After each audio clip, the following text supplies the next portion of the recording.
마태복음 5장 1절에서 12절. 자, 오늘은 이 본문 말씀을 가지고 복 있는 사람의 재해석 두 번째 말씀. 그러니까 우리가 지금 6주 동안 복에 대해서 말씀을 나누고 있습니다. 제일 먼저는 시편 1편의 말씀을 가지고 복 있는 사람의 재해석 첫 번째 말씀, 두 번째는 욥기를 가지고 4주 동안 신앙의 성숙과 또 의인과 죄인의 경계, 의인과 죄인은 과연 얼만큼 멀리 떨어져 있는 그런 사이인가, 의인과 죄인은 과연 어떤 관계인가, 그런 거에 관해서 우리가 나누었고, 그 다음에 세 번째로 신앙의 스트레스에 대해서 나누었습니다. 신앙의 스트레스는 여러분이 잘 아시고 우리도 지금도 스트레스를 받고 있습니다. 왜 이 추운 데 나와서 떨면서 예배를 드려야 하는가 하는 생각이 들면 그게 바로 신앙의 스트레스인 거죠. 추운데도 나와서 예배를 드리지 않을 수 없는 우리, 그것이 하나님의 사랑과 은혜인데, 그럼에도 우리는 세상의 시각으로 보면 이것이 우리에게 스트레스가 될 수 있습니다. 그리고 마지막으로 결국 보상신학인가? 하나님의 신학은, 하나님의 복음은 우리가 열심히 주님께 나아가 주님을 찬양하고 예배하고 경배하면 우리가 원하는 장수와 재물과 건강과 형통과 이런 모든 것을 주시는가? 욥기서를 통해서 그것들에 대해서 우리가 나누었습니다. 오늘 본문 말씀을 가지고 복 있는 사람의 재해석 두 번째, 복에 대해서 6주 동안 걸쳐서 말씀을 나누면서 오늘 산상수훈의 말씀을 가지고 복에 대해서 결론을 내리려고 하는 것입니다. 이미 우리는 복에 대해서 알고 있습니다. 결론도 알고 있습니다. 그러나 그것이 왜 중요한 것인가, 얼마나 중요한 것인가, 그런 것들을 한번 나누어 보려고 합니다. 오늘 말씀은 팔복의 말씀이라고 여러분 잘 알고 계시죠? 산상수훈이 마태복음 5장부터 쭉 시작을 하는데 오늘 본문은 팔복의 말씀입니다. 팔복, 8가지 복받은 사람의 이야기. 그런데 이 팔복의 말씀이 산상수훈인데 산상수훈의 첫 시작이 팔복의 말씀이다. 여기에서 우리가 고민을 해봐야 할 것이 있습니다. 왜 우리는 믿음이 중요하고 구원이 중요한데 복에 대해서 이렇게 6주나 걸쳐서 복에 대해서 이야기를 나누는가? 왜 욥기는 그 많은 장수를 복에 대한 것들로, 인간의 복에 대한 불평과 불만 이런 것들로 꽉 채워서 말씀을 이루고 있는가? 왜 그럴까요? 우리에게는 좀 더 하나님께 나아가기 위해서 어떻게 믿음을 드려야 되는가? 이런 게 더 중요해요, 신학적으로. 그런데 왜 복에 대해서 이렇게 6주나 걸쳐서 나누어야 되는가?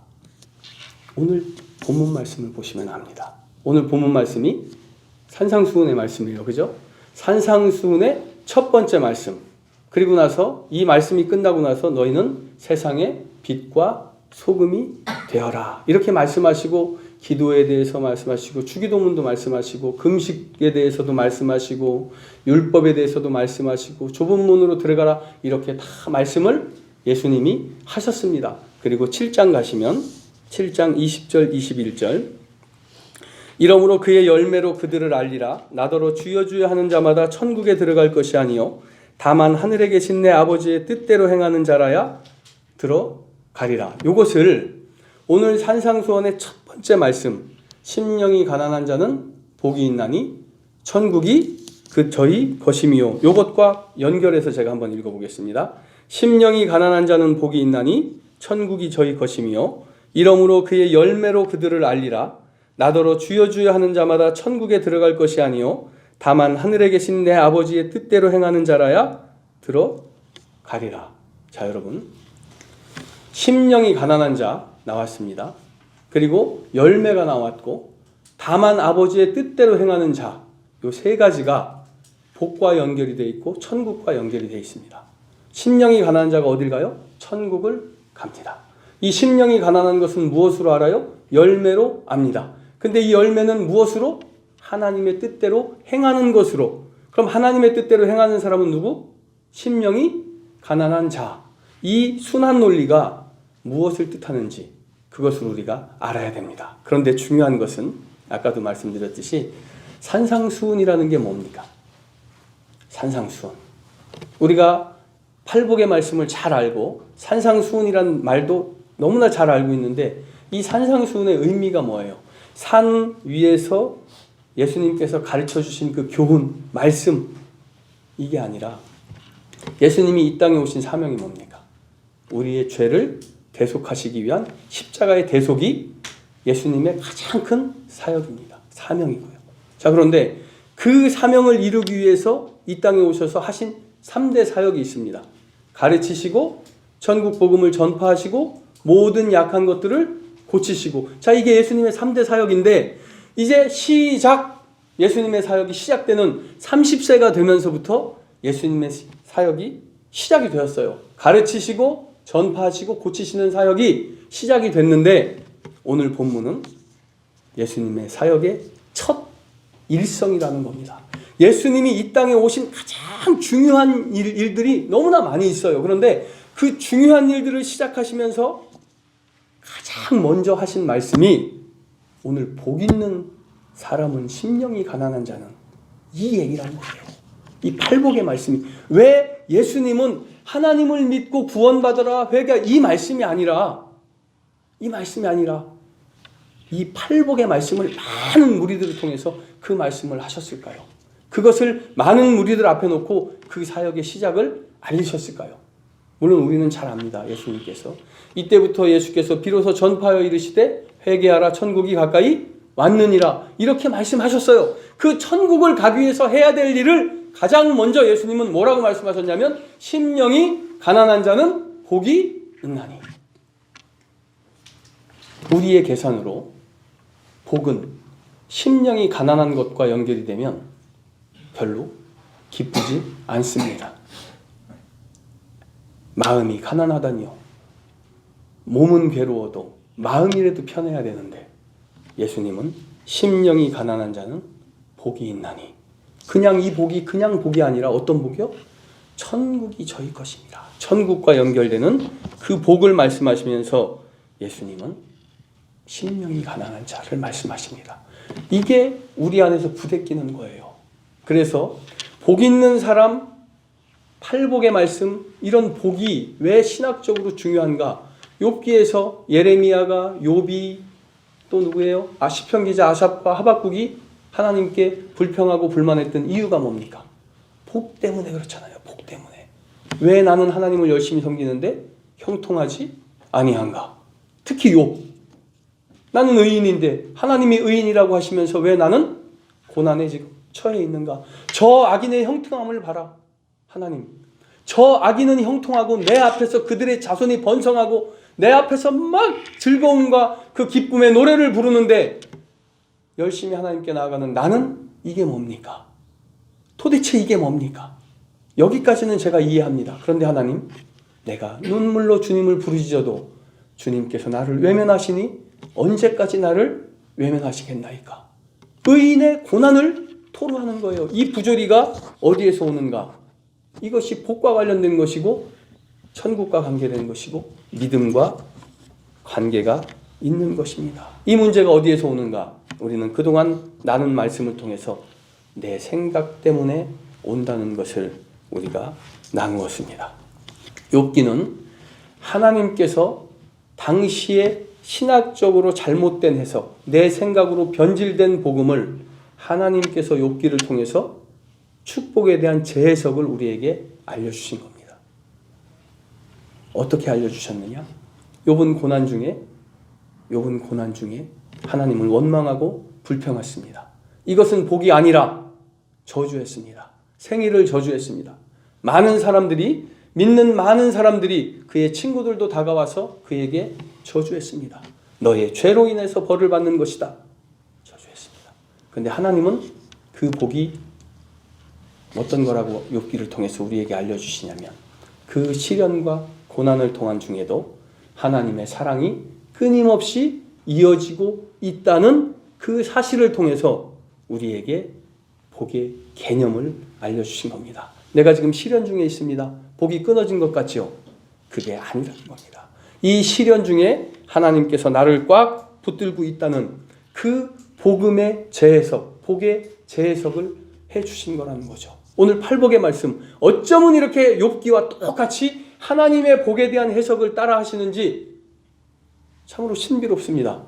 예수님께서 말씀하시는 복, 팔복 한번 보세요. 심령이 가난한 자, 애통하는 자, 온유한 자, 의에 줄이고 목마른 자, 긍휼히 여기는 자, 마음이 청결한 자, 화평케 하는 자, 의를 위하여 핍박을 받는 자. 여기 어느 것 하나 우리가 좋아하는 것이 여기에 있습니까? 아니란 거예요. 이 산상수훈의 팔복의 말씀에서 하신 예수님의 작업이 뭐냐? 가르치시고 전파하시고 모든 약한 것을 고치시는 그 작업이 우리의 복에 대한 개념, 신학의 재해석을 우리에게 말씀하신 겁니다. 이 재해석을 분명히 하는 말씀이 우리 팔복의 말씀에 산상수훈에 쭉 이어집니다. 한번 찾아서 읽어주십시오. 5장 21절에서 22절을 한번 읽어주십시오.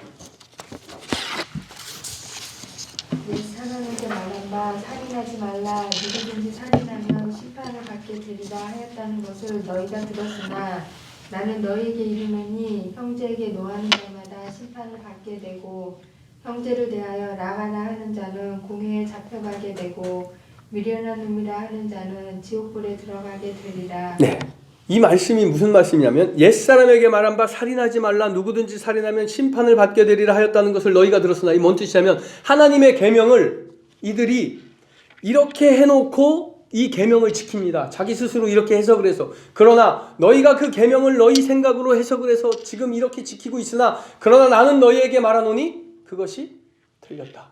이 말씀을 지금 하시는 거예요. 뭡니까?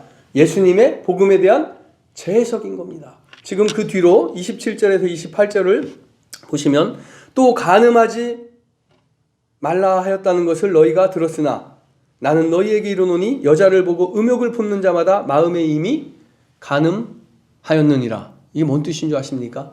간음하지 말라 예수님께서 하나님께서 말씀하셨는데 하나님의 이 말씀을 자기들 편의대로 바꾸어서 어떻게 했습니까?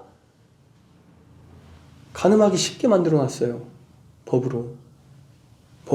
자, 부모를 공경하라는 하나님의 말씀을 어떻게 바꿔놨는지 여러분 아십니까? 자식들이요, 아버지가 유산을 물려주고 아 얘야 내가 살기가 어려우니 내가 나를 모시거라.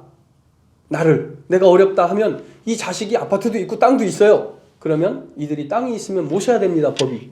그런데 아버지가 너 재산 내가 준 거 많으니 조금만 나를 도와주거라 하는데 이 아들이 아버지를 주기 싫어. 욕심이 난 거예요. 그러면 공회에다가 이 재산은 고르반입니다. 하나님께 드린 예물입니다.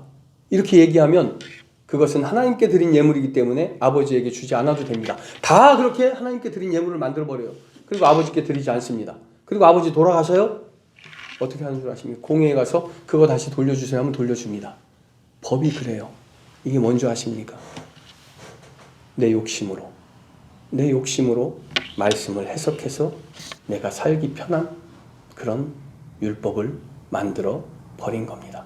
그렇게 너희가 너희 편의를 위하여 말씀을 곡해하고 왜곡시켜 너희가 하나님을 섬기고 있지만 그러나 나는 너희에게 말하노니 그것이 절대 아니니라. 그렇게 예수님은 말씀하고 계십니다. 33절에 보면 맹세에 대해서 그렇지 아니하다라는 말씀하시고 5절 뒤에 38절 보면 보복에 대해서 그렇게 말씀하시고 다시 5절 뒤에 43절 보시면 이웃 사랑에 대해서 그렇게 말씀을 하십니다. 이웃 사랑이 말로만 이웃 사랑인 거예요. 할아버지, 아버지 전부 다 부모를 공경하는 것도 다 말로만 그렇게 하는 것들에 대해서 예수님께서 재해석을 해주시는데 이것이 어떤 의미냐? 그들에게 있어서 예수님의 재해석은 하늘과 땅이 뒤집어지는 그런 일이었습니다. 일개 촌 나사렛이라는 촌의 목수의 아들이었고 나이 30밖에 되지 않은 어디서 듣도 보도 못한 한 청년이 당시의 세상의 모든 체계와 규례에 대해서 정면 도전을 하는 것이었기 때문입니다. 그래서 예수님은 우리에게 재해석을 해 주십니다. 자, 산상수훈 아까 읽은 마태복음 5장 3절과 7장 20절 21절 이어서 제가 다시 한번 읽습니다. 심령이 가난한 자는 복이 있나니 천국이 저희 것이며 이러므로 그의 열매로 그들을 알리라. 나더러 주여 주여 하는 자마다 천국에 들어갈 것이 아니요 다만 하늘에 계신 내 아버지의 뜻대로 행하는 자라야 들어가리라. 심령이 가난한 자, 심령이 가난하다는 것이 무엇인지 우리는 잘 모르지만 그것은 좀 이따 설명하기로 하고, 심령이 가난한 자가 어디에 갑니까? 천국에 들어갑니다. 그런데 천국에 들어가는 심령이 가난한 자는 무엇을 보고 합니까? 열매로 보고 압니다. 이 열매로 보고 아는데 이 열매가 무엇이냐? 하나님의 뜻대로 행하는 자.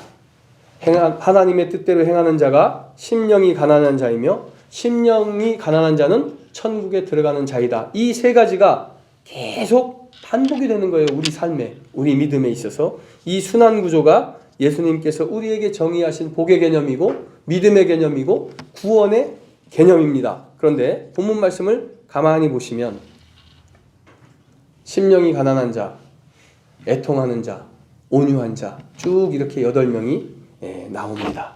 그런데 여러분, 심령이 가난하다 무슨 뜻 같습니까? 심령이 가난하다. 심령이 가난하다 하면 왠지 우리가 정말로 어려운 일이 있어서 하나님께 나와 간절히 기도할 때 얼굴이 굉장히 심각하고, 그리고 하나님을 간절히 바라는 애타는 그런 표정으로 하나님을 부르짖는 것이 심령이 가난한 것인가? 그런 생각을 우리가 합니다. 도대체 심령이 가난한 게 무엇인데, 애통하는 것이 무엇인데, 온유한 것이 무엇인데, 하나님은, 예수님은 우리에게 그것이 천국을 받는, 천국에 들어가는 것이라고 말씀을 하시는 것일까요? 자, 오늘 이것을 해석하기 위하여 전문맥을 한번 보면 마태복음 4장 23절, 5장 1절부터 11절을 읽으셨는데 4장 23절 한번 찾아서 읽어주십시오. 예수께서 온 갈릴리를 두루 다니사 그들을 회당에서 가르치시며 천국 복음을 전파하시며 백성 중에 모든 병과 모든 약한 것을 고치시니. 네, 23절 있고 24, 25절까지 쭉 이어지는데 이런 것 때문에 많은 무리들이 예수님 앞에 나온지라 이렇게 돼 있어요. 그죠? 25절에. 그래서 이 전문맥은 뭐냐면 예수님 앞에 많은 무리들이 나왔습니다. 그리고 예수님께서 이제 그들에게 팔복에 대한 말씀을 하시는 거예요. 자, 천국이 너희 것이라, 천국이 너희 것이라 예수님이 외치는데 8사람을 호출을 합니다. 예수님께서 호명하셔요. 심령이 가난한 자 복이 있나니 천국이 저희 것이며 애통하는 자는 복이 있나니. 이렇게 예수님께서 8명을 호출하시는데 여러분, 이게 우리 기대와 다르잖아요. 우리 기대와. 아까도 말씀드렸지만 애통하는 자는 뭡니까? 우리가 생각할 때 그냥 우는 자 아닙니까? 심령이 가난한 자. 아니, 가난 때문에 주님 앞에 나왔는데 내가 가난해서 주님께 하나님, 이 가난의 질고를 내게서 떠나게 해주십시오. 이 간절한 마음으로 주님 앞에 나왔는데 예수님께서 말씀하시기를 심령이 가난한 자는 복이 있나니. 아니, 부자로 복이 있는 그런 방법은 없습니까? 이런 생각을 하게 됩니다. 애통하는 자는 복이 있나니. 내 생각과 전혀 다른 말씀을 지금 예수님이 하시는 거예요. 왜 애통하는 자가 복이 있다고 예수님 말씀하시냐 이겁니다. 왜 애통하는 자가 천국을 가야 됩니까? 예수님의 말씀이 이해가 되지 않아야 맞아요. 온유한 자는 복이 있나니. 왜 온유한 자가 천국을 갑니까? 예수 믿는 자가 가는 거죠. 의를 위하여 핍박을 받는 자는 복이 있나니. 네, 의를 위하여 핍박을 받는 자가 천국 가는 건 알겠습니다. 그런데 이것이 복입니까? 내가 세상에서 많은 질고와 핍박 속에서 내가 지금 눈물로 주님 앞에 무릎 꿇고 주님께 내 절망을 호소하러 나왔는데 예수님, 그게 저에게 하실 말씀이 아니잖아요. 11절 한번 읽어주십시오. 11절. 나로 말미암아 너희를 욕하고 박해하고 거짓으로 너희를 거슬러 모든 악한 말을 할 때에는 너희에게 복이 있나니. 주님 이게 뭡니까? 이게 점입가경 아닙니까? 점입가경. 나는 지금 너무나 어려워서 눈물로 주님 앞에 나왔는데 주님은 이렇게 말씀하시는 거예요. 심령이 가난한 자는 복이 있나니, 애통하는 자는 복이 있나니, 온유한 자는 복이 있나니, 의에 주고 핍박받는 자. 나는 핍박받기 싫어서 나왔는데 예수님은 그런 말씀을 하시다가 이제 마지막으로 나를 인하여 너희를 욕하고 핍박받고 거짓으로 너희를 거서 모든 악한 말을 할 때는 너희에게 복이 있나니 욕먹고 핍박받고 짓밟힘을 당하면 복이 있다고 예수님 말씀을 하십니다. 점입가경이죠. 그런데 중요한 것은요, 예수님께서 이 땅에 오셔서 예수님의 사역을 시작하는 그 중요한 첫 순간에 예수님이 이 말씀으로 시작을 하신다는 거예요. 이 말씀으로. 이 의미를 우리가 깨달아 알아야 주님께 나가는 의미를 압니다. 이거 모르고 주님께 나오면 우린 그냥 울다 끝나는 거예요. 복이 있나니, 여기에서 쓰인 심령이 가난한 자는 복이 있나니의 복이 있나니는 마카리오이라는 단어가 쓰였습니다. 원어. 이거의 원형 마카리오스는 복이 있을지어다, 복 있는 자여, 복이 있으라, 복이 있도다, 뭐 이런 선언하는 말씀이에요. 자, 그런데 복이 있나니 이것을 우리가 시편 1편에 어떻게 시작하죠? 복 있는 사람은 이렇게 시작하죠. 이 복 있는 사람은 요거의 원어 에세르, 이 에세르가 뭐라고 그랬죠? 한 곳을 향하여 똑바로 걸어가는 것이 복 있는 사람의 뜻이라고 그랬습니다. 여기에 쓰인. 그러면 오늘 그 복 있는 사람은 이라는 것을 여기에 놓고 말씀에 놓고 한번 해석을 하면 이렇게 돼요. 길지만 제가 읽습니다. 심령이 가난한 자는 오직 하나님만 바라보고 똑바로 나아가는 자니 천국이 저희 것이며, 애통하는 자는 오직 하나님만 바라보고 똑바로 나아가는 자니 저희가 위로를 받을 것이며, 온유한 자는 오직 하나님만 바라보고 똑바로 나아가는 자니 저희가 땅을 기업으로 받을 것이며, 의에 줄이고 목마른 자는 오직 하나님만 바라보고 똑바로 나아가는 자니 저희가 배부를 것이며, 긍휼히 여기는 자는 오직 하나님만 바라보고 똑바로 나아가는 자니 저희가 긍휼히 여김을 받을 것이며, 마음이 청결한 자는 오직 하나님만 바라보고 똑바로 나아가는 자니 저희가 하나님을 볼 것이요, 화평케 하는 자는 오직 하나님만 바라보고 똑바로 나아가는 자니 저희가 하나님의 아들이라 일컬음을 받을 것이며, 의를 위하여 핍박을 받는 자는 오직 하나님만 바라보고 똑바로 나아가는 자니 천국이 저희 것임이라. 이 말씀이 어떤 의미인지 여러분 아셔야 됩니다. 이게 보세요. 심령이 가난한 자는 오직 하나님만 바라보고 똑바로 나아가는 자니 천국이 저희 것이며, 오직 하나님만 바라보고 똑바로 나아가는 자만이 심령이 가난한 자가 될 수 있다는 겁니다. 아세요? 의를 위하여 핍박을 받는 자, 오직 하나님만 바라보고 똑바로 나아가는 자만이 의를 위하여 핍박을 받을 수 있다는 겁니다. 그런데 중요한 게요, 의를 위하여 핍박을 받으면 이것이 축복이 아닌데 예수님은 복이라잖아요. 이 복을 보세요. 스데반이 받던 그 영광의 복을 보셔야 되는 거예요. 그 핍박 중에 요셉이 어디에서? 감옥에서.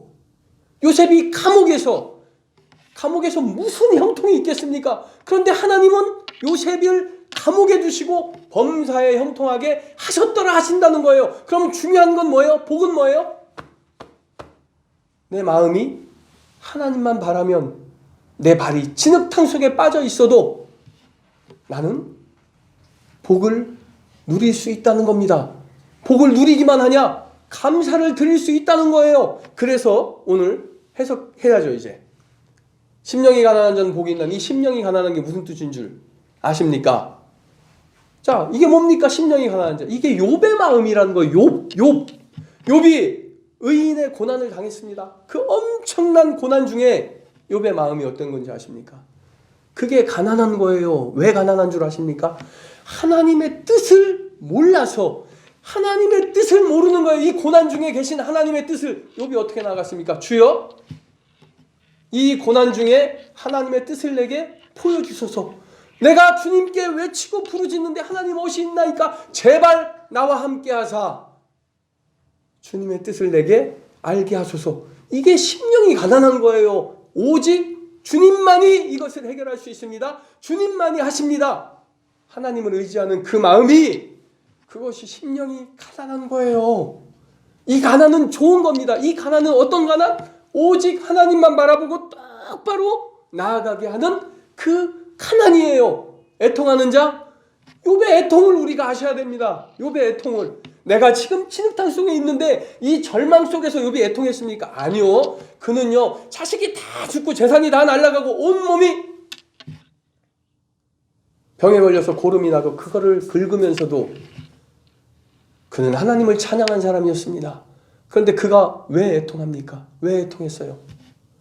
하나님이 외면하신 것 같거든요. 하나님이 이 시련과 고난 중에 지금 나를 외면하시고 떠나 계신 것 같거든요. 그게 애통인 거예요. 다윗이 밧세바를 범하고 죄를 범했을 때 나단 선지자가 내 큰 죄를 하나님께서 말씀하셨으니 너는 심판을 받을 것이다 했을 때 바로 엎드려서 다윗이 뭐라고 했습니까? 시편 51편이잖아요. 주의 성령을 내게서 떠나게 하지 마옵소서. 주의 성령을 내게서 지금 하나님의 심판으로 나는 죽어야 되는 상황입니다. 절망이죠. 그 절망의 상황 속에서 다윗의 입술을 통하여 고백되어지는 그것이 뭐냐고요. 그것이 주님 나의 생명을 살려주소서. 내가 범죄하였으나 아버지 하나님은 사랑의 하나님 자비의 하나님이시니 나의 죄를 용서하여 주시고 나의 생명을 연장시켜 주옵소서. 이렇게 기도했습니까? 아니라니까요. 주의 성령을 내게서 떠나게 하지 마옵소서. 오직 하나님만 바라보고 그 죄악 중에도 그 시련과 절망 중에도 똑바로 나아가겠다는 겁니다. 온유한 자는 복이 있나니 온유가 뭔지 여러분 아십니까? 뭐 자비롭고 인애롭고 이게 온유인 거 같죠? 아니요. 성경의 온유란 단어는요. 하나님께서 모세에게 말씀하실 때 민수기 13장 2절인가요? 이 사람 모세는 온유함이 치면의 모든 사람보다 승하더라. 이렇게 말씀하셨습니다. 그 온유함이 어떤 온유함인지 아십니까? 하나님을 향한 단호함. 이게 모세에게 가지고 있던 온유함이었어요. 모세가 뭐가 그렇게 자상하고 온유한 사람? 절대요. 하나님의 말씀이 아닌 것들, 죄는 모세가 단호하게 얼마나 단호한지 모릅니다. 그런데 하나님께서 말씀하시는 그 사랑과 정의와 공의에는 한없이 넓은 마음으로 하나님을 섬겼습니다. 그게 온유예요, 여러분. 우리가 심령이 가난한 자, 어떤 사람이라고요? 오직 하나님만 바라보고 나아가는 사람입니다. 이 복에 대한 6주의 말씀을 거쳐서 우리가 욥의 마음을 이해를 해야 됩니다. 욥의 마음을. 욥이 심령이 가난한 자였어요. 애통하는 자였습니다. 의에 줄이고 목마른 자가 욥이었습니다. 그 욥은 어떤 상황에 처해 있습니까? 우리가 상상할 수 있는 그 어떤 고난보다도 더 심한 절망과 좌절 속에 욥이 빠져서 허우덕거리고 있었습니다. 그런데 그 욥은 그 고개를 들어 어디로 향했습니까? 불평과 불만이 어디로 향했습니까? 우리가 욥의 불평과 불만에 주목할 것이 아니라 그 불평과 불만이 어디로 향했는지. 하나님, 왜 나를 방치하십니까? 내가 강포로 말미암아 외쳐도 주께서 듣지 아니하시니 어느 때까지리까?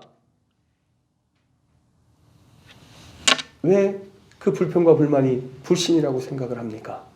그거는 절대로 불평과 불만이 아니라 불신이 아니라 하나님만 바라보고 나아가는 겁니다. 예레미야 선지자 아시잖아요. 주께서 저와 이 백성을 크게 속이셨나이다. 슬프도소이다 주 여호와여 주께서 저와 이 백성을 이 백성과 예루살렘을 크게 속이셨나이다. 너희에게 평강이 있으리라 하시더니 주를 믿는 우리 하나님의 자녀에게 평안과 형통이 있으리라 하시더니 칼이 목에 이르렀나이다. 그러함에도 불구하고 주님께서는 듣지 아니하시고 외면하시고 잠잠하시니 어느 때까지리까? 예레미야가 이렇게 하나님께 불평과 불만을 했습니다. 성경이니까 절제된 언어로 이렇게 표현한 거죠. 거기에 욕 한마디가 더해져 있을지 우리는 아무것도 몰라요. 뭐 그렇게 고상하게 신앙생활을 하려고 하십니까? 막 내가 절망 중에 있을 때는 하나님 원망하다가 욕도 나올 수 있어요. 그 상황 속에서 열이 받쳐서 예레미야가 어떻게 했습니까? 내가 다시는 여호와를 선포하지 아니하며 주의 이름으로 말하지 아니하리라 하면 나의 마음이 불붙는 것 같아서 골수에 사무치니 답답하여 견딜 수 없나이다. 아직도 하나님은 나를 외면하고 계신 것 같고 내 상황은 아무것도 변한 것이 없고 지금 절망 중에 고통 중에 나는 여전히 있는데 그래서 나는 하나님을 믿지 않을 거야. 예배 안 드릴 거야. 그러고 외면하고 주일날 집에서 그냥 하나님 원망하고 있는데 그러고 싶은데 그런데 나는 성경책을 들고 투덜투덜 다시 교회 와서 예배당에서 앉아서 눈물로 다시 주님을 부르짖고 있어요. 골수에 사무쳐서 하나님을 떠날 수 없어요. 이게 복이에요. 예수님이 말씀하신 복은 이게 복입니다. 이 복을 믿고 신뢰하는 자는 시련과 절망 속에서도 하나님을 찬양할 수 있습니다. 시련과 절망 너머에 하나님의 선하신 뜻을 볼 수 있을 때 우리는 감옥에서도 하나님께 감사를 드리고 감옥에서도 하나님을 찬양을 드릴 수 있는 것입니다. 교만하지 맙시다. 우리는 이런 경지에 있는 사람들이 아닙니다. 그러나 이것이 하나님께서 원하시는 복이고 축복이라는 것을 우리가 깨달아 알면서 나의 나약한 마음을 부여잡고 아무리 힘들어도 하나님 부여잡고 기어서라도 주님 앞으로 고개를 들어 하나님을 바라보는 그것을 우리가 실천할 때에 그 끝에서 하나님이 반드시 나를 내가 생각하는 축복으로 그제서야 내가 원하는 축복과 기쁨과 형통으로 나를 안아주실 거라는 사실, 그 믿음 하나 가지고 우리가 지금 이 자리에 있는 겁니다. 그죠? 그 믿음 하나 가지고 우리가 이 자리에 있는 거예요. 그 믿음 하나를 굳건히 잡아서 내 시련과 절망 중에 승리하는 저와 여러분이 되시기를 간절히 축원합니다. 내가 다시는 여호와를 선포하지 아니하며 그의 이름으로 말하지 아니하리라. 지금까지 수십 번도 더 내가 결단하고 다짐하고 고민했습니다. 아버지 하나님, 생각임을 이 시간 고백하오니 주여 나의 마음에 임재하셔서 나의 시련과 절망 중에 위로가 되시고 그 시련과 절망의 끝에 반드시 하나님을 만나 하나님과 함께 웃으며 기뻐할 수 있는 그것을 나로 하여금 믿게 하사 지금 이 시련과 절망 중에 힘이 되시고 위로가 되시고 평안이 되게 하여 주시옵소서. 그 믿음을 주님께서 허락하심에 감사를 드리오니 아버지 하나님, 나의 삶 속에서 이 믿음을 주님께 영광으로 드리는 귀한 믿음을 허락하시고 그러한 삶을 허락하여 주시옵소서. 예수님의 이름으로 간절히 기도드립니다. 아멘.